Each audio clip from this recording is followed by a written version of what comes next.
Ibinasura ng isang U.S. federal judge ang defamation lawsuit ni Pangulong Donald Trump laban sa Wall Street Journal. Ayon sa judge, hindi natugunan ng Pangulo ang pamantayang legal para sa public figures. Chantel Santos para sa detalye. Hindi natugunan ni U.S. President Donald Trump ang pamantayang legal ang kaso nito laban sa Wall Street Journal. Ito ay kaugnay ng isang report na nagsasabing lumabas ang pangalan ni Pangulong Donald Trump sa isang 2003 birthday greeting para sa kontrobersyal na sex offender na si Jeffrey Epstein. Ayon kay Judge Darren Gales, hindi natugunan ni Trump ang tinatawag na actual malice standard na kailangan sa mga kaso ng defamation laban sa public officials.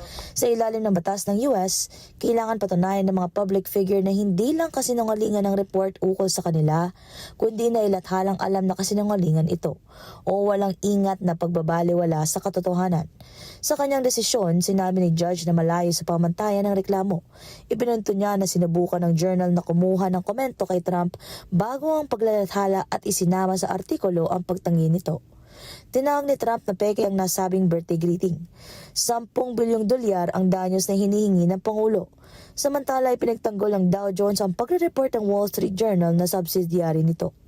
Binigyan ng judge ang kapwa ni Trump hanggang 27 ng Abril para amendyahan ang reklamo. Chantel Santos, Net25 Americas, para sa Mata ng Agila International. Trusted, connected, on point.